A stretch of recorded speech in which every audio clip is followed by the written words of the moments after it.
we have an amazing patriot. He has a talk show here in Syracuse on 105.9 from, I want to say it's from 4 to 7. Yes? Okay. He made the choice to come back to Syracuse. I appreciate that. Thank you. I know a lot of folks that are able to access the talk show here in Central New York very much appreciate this.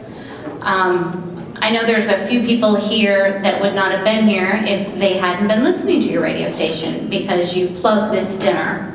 And once again, I appreciate that beyond belief. But there is another individual in his life, his wife, Gwen. So as usual, whenever there's someone in the forefront, there's always someone a bit more in the background that wants to stay there. So I'm not going to have her stand, but shake her hand. With that being said, I'm going to have you guys just Google this guy's name to find out his stats and just be amazed. But I would like to introduce Mr. Gary Nolan.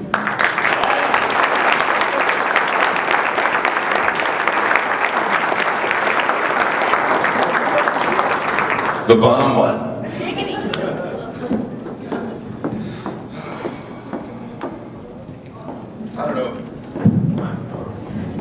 I don't know who cooked that dinner, but the people at the table here that I'm sitting at, they had to wear goggles because the sparks fly when my knife and fork hit. It was that good.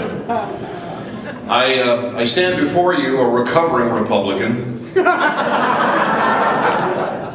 In 1994, when I started my talk radio career here in Syracuse, I got really excited because the Republicans had taken over the House and the Senate. And for those of you who remember the morning show on WHEN with Rod Carr that I co-hosted, I was thrilled. I thought, boy, here come all kinds of changes. And it didn't happen. And eventually I wised up and I realized that we have one party. So I left, became a libertarian. And in my travels, I ended up working at a radio station in Missouri.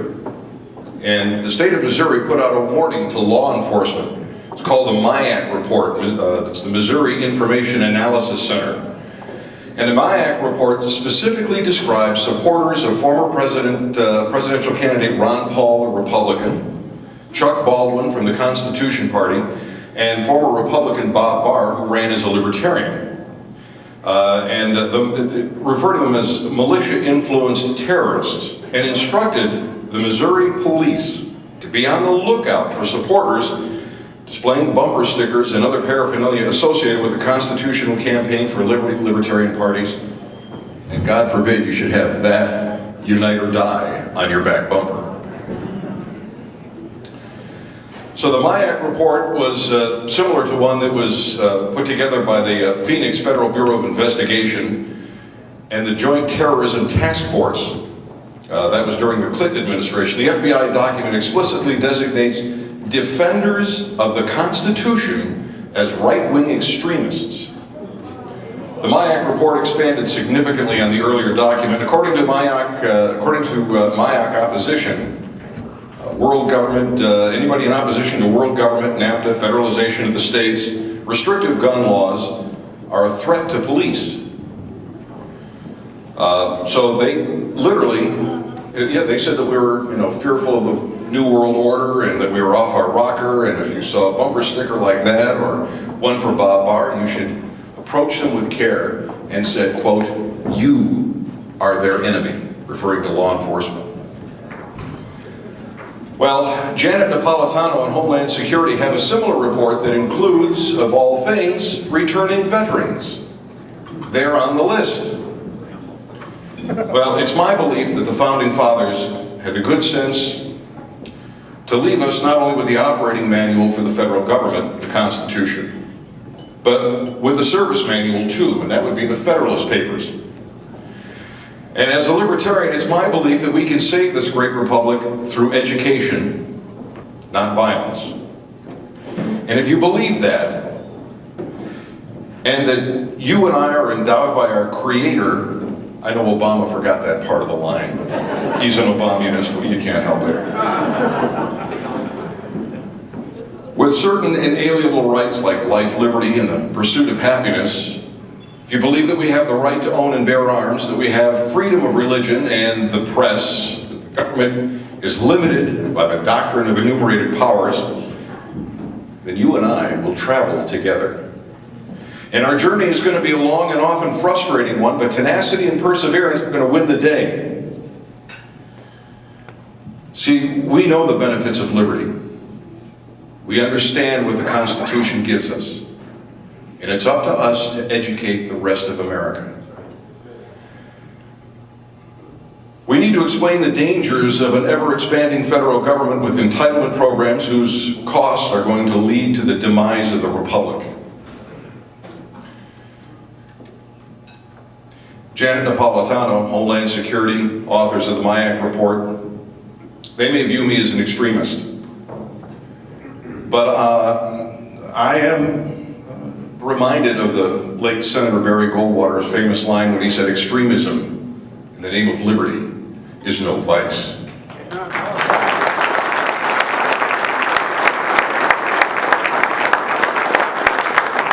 Ladies and gentlemen, the battle is not over. The battle has just begun. There are a lot of people who should be here tonight, but they think because the Republicans took over the House of Representatives, they think because the Republicans had a substantial increase in the U.S. Senate, that by God, things are going to be fine. They will not. The only way that we can save this republic is to keep the feet in the fire of those politicians who ignore the Constitution.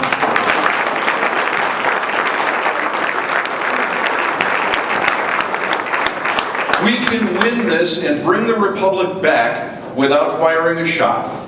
We can do it when we go to the voting booth, and we can do it every day. And those of you who are members of the 912 groups here, you've been studying the Constitution. You probably know more about it than teachers in public schools who are supposed to be teaching the subject to kids. It is your job.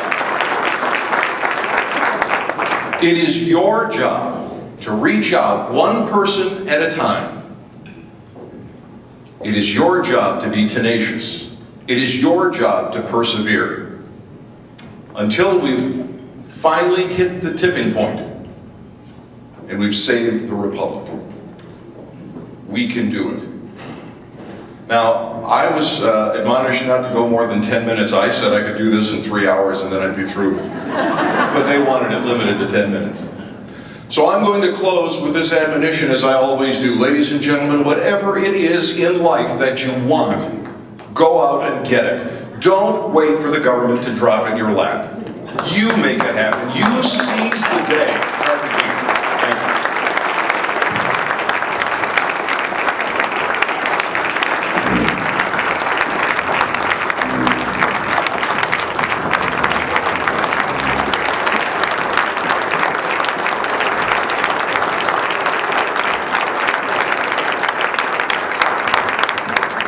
And for those of you that are not in the Syracuse listening area, do they do fancy stuff online? 1059thebigtalker.com.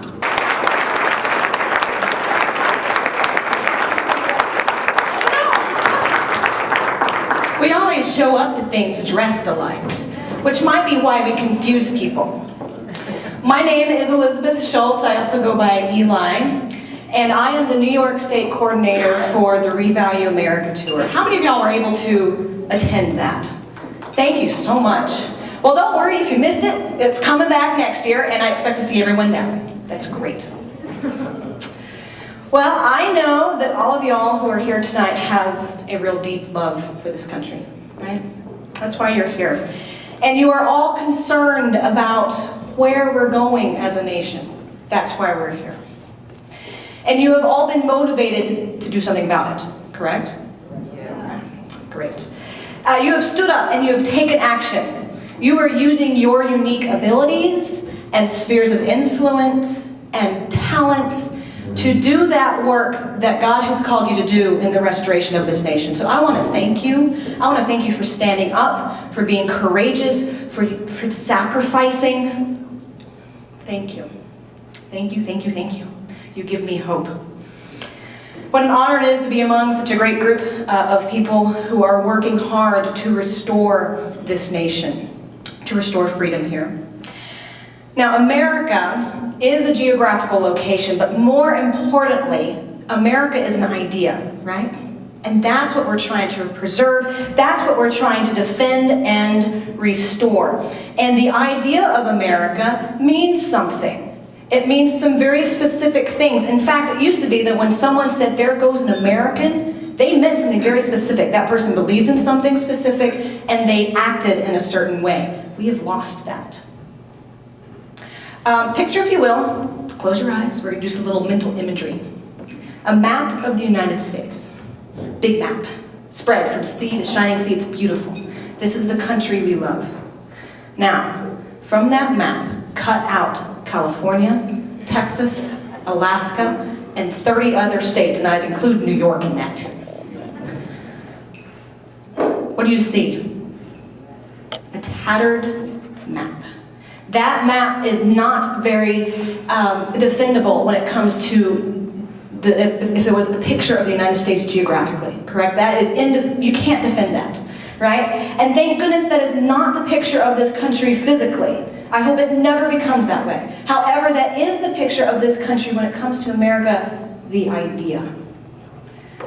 We as citizens, and not necessarily us, but we can include ourselves in this, we have lost what it means in many areas about what America, the idea is, and all the little individual ideals that make up the whole, okay? We have some of these ideals we've completely lost. Completely. We don't even talk about them. They aren't even in our vocabulary anymore. Ideals such as Georgics, public virtue, liber, providence. Until the recent Revalue America tour, many of us had never even heard of those. Is that correct? How many of us toss around the word Georgics every day? Okay, that used to be something very common. That was an ideal that if you were American, you understood what that was. Other ideals, we haven't completely lost, and we still use them, but they're only hollow forms. We only understand them in part. Ideas such as thrift and charity, even the word freedom, we do not know the real depth of what that means. We toss around phrases like limited government, debt is bad, and inalienable rights, and we are a republic. But few of us know, really, truly know, the deep, rich historical roots and soil that those ideas came from. We know that they're important, but do we know why? We know we need to restore them, but do we know how? Do we know about all the individual little ideas that make up the big picture of America, the big idea? Do we know them? Is your mental map of America full? Is it complete? And not only that, is it in 3D and can you see every mountain and stream and pond? Or do you have a tattered mental map? How full is your understanding of America, the idea?